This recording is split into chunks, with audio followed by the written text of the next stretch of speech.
आजचा टॉपिक आहे आपला प्रोडक्ट नॉलेज. आपल्या व्हॅनिटीमध्ये असले पाहिजे हे सर्व आपल्याला माहिती पाहिजे. तर आपण वन बाय वन एक एक करून सगळ्या प्रोडक्टचं आपण प्रॉपर नॉलेज घेणार. ओके. सर्वप्रथम खूप इम्पॉर्टंट प्रोडक्ट आहे हा होल्डिंग स्प्रे. ओके. हेअरस्टाईलसाठी सर्वात इम्पॉर्टंट जो प्रोडक्ट आहे तो आहे होल्डिंग स्प्रे. ओके. हेअरस्टाईलसाठी मोस्ट इम्पॉर्टंट प्रोडक्ट आहे तो होल्डिंग स्प्रे. ओके. त्यातल्या त्यात हा जो टाफ्टचा आहे ना, हा टाफ्टचा हा खूप चांगला प्रोडक्ट आहे आणि अफोर्डेबल पण आहे. तर तुम्ही बघाल ना, ते इथे नंबर्स दिले आहे बघा, 5 नंबर. तर आपल्याला 5 नंबरच घ्यायचा. तर 5 नंबर का घ्यायचा? तर 5 नंबर आहे ना, तो पॉवर दर्शवतो. यात हेअरवर स्प्रे करतो तेव्हा त्याची ती पॉवर असते. मग ते पॉवर म्हणजे काय, की त्याची होल्डिंग पॉवर. आलं लक्षात? होल्डिंग पॉवर मीन्स समजा हा 5 नंबर आहे तर त्याची होल्डिंग पॉवर किती आहे? 30 सेकंद. आलं लक्षात? 30 सेकंड मध्ये काय होणार आहे, हा जो स्प्रे तो त्याची जागा घेऊन टाकणार. म्हणजे आपला जो व्हेरिएशन आहे ज्याच्यावर आपण स्प्रे करतोय ते व्हेरिएशन सेट होणार. ओके. तर मग हा जो 5 नंबर आहे तर मग याची पॉवर, हा जो 5 नंबर आहे हे काय दर्शवतो? पॉवर दर्शवतो. 5 नंबरची पॉवर. आणि याचा जो टायमिंग आहे तो आहे 30 सेकंद. ओके. पण आता एक प्रश्न असा आहे की 5च्या वरतीही स्प्रे येतो, याच्यात 5 प्लस येतो, 6 येतो, 6 प्लस येतो, 7 येतो. मग ते काय दर्शवतात याचं आपल्याला नॉलेज असलं पाहिजे. तर बघा, जसं पॉवर वाढेल ना, म्हणजे 5चं 5 प्लस होईल, तर पॉवर वाढल्यानंतर आहे ना, तर टायमिंग कमी होणार. ओके. पॉवर वाढली, टायमिंग कमी होणार. याचं 30 सेकंद आहे तर 5 प्लस आहे 25 सेकंद. ओके. तसं 6 जर घेतलं तुम्ही त्याचं 20 सेकंद. ओके. 6 प्लस घेतलं 15 सेकंद आणि 7 जर घेतलं तर 10 सेकंद. म्हणजे 10 सेकंदामध्येच स्प्रे होल्ड होणार आहे. 10 सेकंदामध्ये, म्हणजे 10 सेकंदाच्या आत तुम्हाला व्हेरिएशन कम्प्लीट करायचं. तर भरपूर आर्टिस्ट आहे, कोणी 5 प्लस वापरतं, 6 वापरतं. तर 6 प्लस 7 फार कमी वापरतात. त्यामुळे सुरुवातीला जे बिगिनर्स असतील किंवा हेअरस्टाईलचं जे नॉलेज घेत असतील, हेअरस्टाईल शिकत असतील, त्यांनी सुरुवातीला 5 नंबरचा स्प्रे वापरायचा. टाफचा 5 नंबरचा, हा ब्लॅक कलरचा. त्यानंतर तुम्ही 5 प्लस ब्लू कलरचा वापरू शकता. ओके. आलं लक्षात? Holding spray. ओके. नेक्स्ट जो आहे, नेक्स्ट प्रोडक्ट आहे shine spray. Okay. Shine spray हा खूप गरजेचा प्रोडक्ट आहे, आपल्या व्हॅनिटीमध्ये असला पाहिजे. पण शाईन स्प्रे काय करतो? हेअर सॉफ्ट करतो, टेक्स्चर क्रिएट करतो आणि आपल्याला जे व्हेरिएशन पाहिजे असतं ते व्हेरिएशन सॉफ्ट होऊन आपल्याला प्रॉपर फिनिशिंग मिळते. ओके. त्याच्यामुळे शाईन स्प्रे हा मस्ट आहे. पण हा शाईन स्प्रे आहे ओसिसचा. ओके. हा थोडा महाग आहे. ओके. तर मग हा तुम्ही कधी वापरायचा? जेव्हा तुम्ही स्पेशल क्लायंट कराल. स्पेशल क्लायंट म्हणजे कोणतं? ब्राईड कराल किंवा जे क्लायंट तुम्हाला जास्त पैसे देणार त्या क्लायंटला हा तुम्ही शाईन स्प्रे वापरायचा. तर मग याच्या सबस्टिट्यूटमध्ये जे क्लायंट आपल्याला कमी पैसे देतात त्यांना तुम्ही हा शाईन स्प्रे वापरू शकता. कोणता? शिल्सचा, हा ग्रीनवाला. ओके. हाही सेम काम करतो. हाही शाईन देतो, हेअर सॉफ्ट करतो, टेक्स्चर निर्माण करतो, फिनिशिंग देतो. बरं, ह्या दोघांमध्ये काय फरक आहे? दोघांमध्ये एकच फरक आहे. हा जो शाईन स्प्रे आहे हा थोडा वेट आहे, हा वेट आहे आणि हा ड्राय आहे.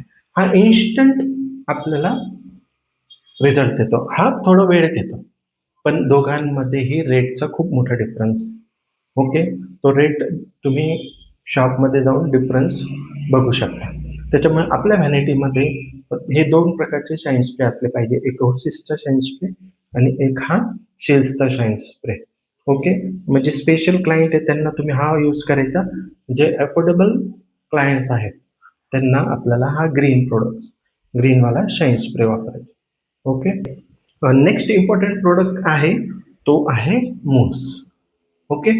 तर हा शिल्सचा मूस आहे. तुम्ही बघा व्यवस्थित, शिल्सचा मूस आहे येलो कलरचा. इथे बघा V प्लस दिलेला आहे.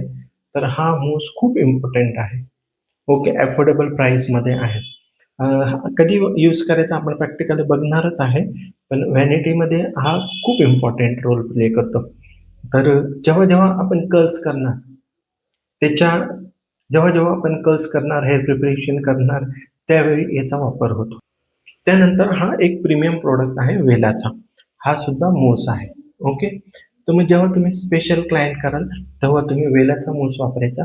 अफोर्डेबल क्लायंट कराल तर शिल्सचा मूस वापरायचा. ओके. तसं आपण प्रॅक्टिकली बघणारच आहे, कशाप्रकारे वापर होतो. ओके. तर हा वेलाचा मूस आहे ना, इथे बघा ना तुम्ही, इथे 3 डॉट्स बघा व्हाईट. तर हा काय दर्शवतो? 3 नंबर. इथे मागे बघाल ना तुम्ही, इथेही त्यांनी नंबर्स दिलेले आहेत बघा. 3 नंबर. ओके. मग हा 3 नंबरचा वेलाचा मूस आहे. हे बघा एक्स्ट्रा व्हॉल्यूम. ओके. त्याच्यात 3 number, 4 number, 2 number, 3 number, 4 number असे येतात. तर मग आपल्याला कुठला घ्यायचा? 3 किंवा 4 घ्यायचा. मग लॉंग लास्टिंग कर्लसाठी, फिनिशिंगसाठी हा खूप इम्पॉर्टंट आहे. ओके. मग आपल्याला 2 प्रकारचे हे प्रॉडक्ट्स ठेवायचे. एक प्रीमियम प्रॉडक्ट आणि हा अफोर्डेबल.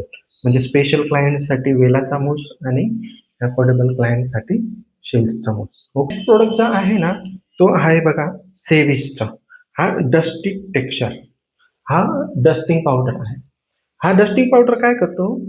अ, जेव्हा सिल्की हेअर असतील, मॉइश्चर असेल, तर बॅककोम होत नसेल प्रॉपर, तर प्रॉपर व्हॉल्यूम येत नसेल, तेव्हा काय करायचं? हा डस्ट पावडर आपल्याला ॲप्लाय करायचा. डस्टिंग पावडर काय करतं? आपल्याला एक ड्राय टेक्स्चर देतं आणि आपल्याला बॅककोम प्रॉपर होते. ओके. म्हणजे जास्त करून जेव्हा तुम्हाला बॅककोम करायचं आहे आणि तुमचं बॅककोम प्रॉपर होत नाही आणि तुमचा जो कोंब आहे तो स्लिप होत असेल, मग त्या अगोदर तुम्हाला काय करायचं? डस्टिंग पावडर टाकायची आणि मग पुढचे काम करायचं. तसं आपण प्रॅक्टिकली बघणारच आहे. तर डस्टिंग पावडर बऱ्याच कंपनीचे येतात. तुम्ही कुठलेही प्रॉडक्ट घेऊ शकता. ओके. तर नेक्स्ट प्रॉडक्ट आहे, तो आहे हा हीट प्रोटेक्टर. ओके.